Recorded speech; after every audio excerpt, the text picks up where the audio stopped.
Hi everyone, I'm Meteorologist Rusty McCranie and welcome to Weather Express. Your weather in 5 minutes. Start the clock. Friends, we're going to see some active weather across the country the next several days. We have opportunities for severe weather in parts of the country each and every day, and then down the road a widespread severe weather outbreak is likely. We'll get into that in just a second. But first of all, let's talk about what's been happening across the country today. Showers through portions of the Ohio Valley and the mid-Atlantic states. Pretty good thunderstorms right now in far southeast Florida from the Palm Bay area all the way back down towards Miami and Homestead. Temperatures right now are in the 70s and 80s. Pretty good juice in the atmosphere. A lot of lighting. You see the lightning count's pretty high for this time of the year. Some of those storms will continue to work their way into the northwest Bahamas. Now, elsewhere across the southeast, things are actually looking really nice for today. This is the enhanced satellite imagery. You can see some low clouds moving through Arkansas, but plenty of sunshine for places like Atlanta, Georgia, and Knoxville, Tennessee.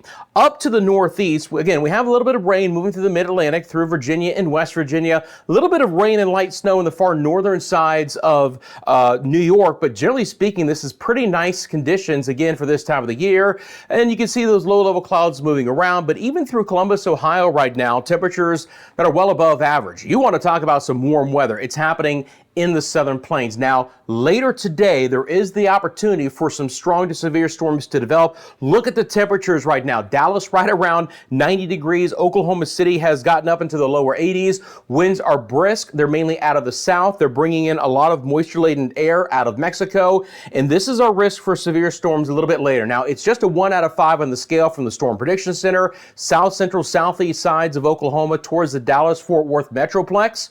This is where we could see some stronger storms. Could see some hail over an inch in size and more than 60-mile-an-hour winds. Can't rule out an isolated tornado. It's not the biggest threat out of today, but it's something I'll continue to monitor. Now, out west, temperatures are quite lovely for this time of the year.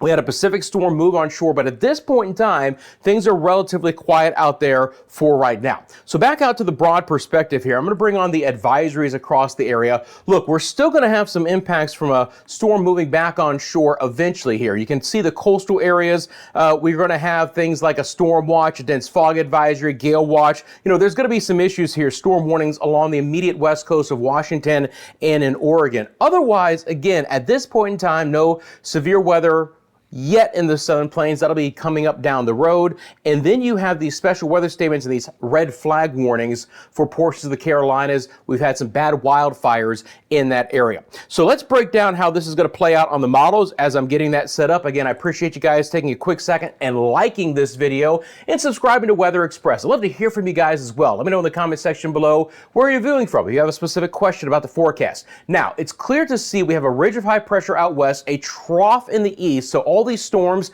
developing in the northern tier of the United States drift off south and east.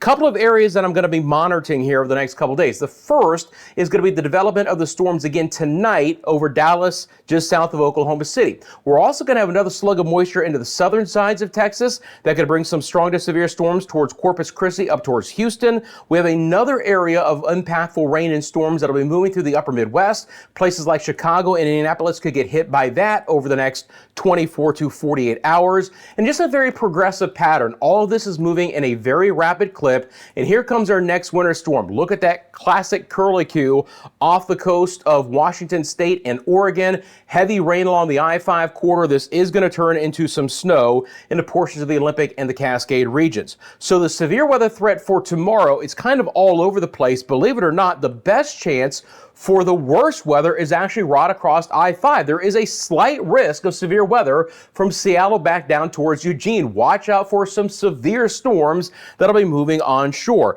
Then a couple of days from now, that severe weather risk moves back into portions of the Midwest. Places like Kansas City and St. Louis and Omaha will be included in that risk for severe storms. But friends, a little bit farther down the road here, I'm going to bring back that day 3 risk. If I go out a little bit farther in time, I want you to notice that the Storm Prediction Center has already issued a huge risk of severe weather in about 6 days. That includes Cleveland, Indianapolis, Memphis, back down towards Montgomery. And then that severe weather risk shifts east to include Atlanta, towards Charleston, Charlotte, and Virginia Beach. This is going to be all modes of severe weather possible out of that next larger risk for severe storms. As far as rainfall goes, the total precip amount is expected to be very high in southern sides of Texas. They could get 6 to 8 inches of rain. We could also see some pretty decent snow amounts in the far northeast. We're looking at a couple of inches there. Otherwise, it's going to be more rain back into the Pacific Northwest.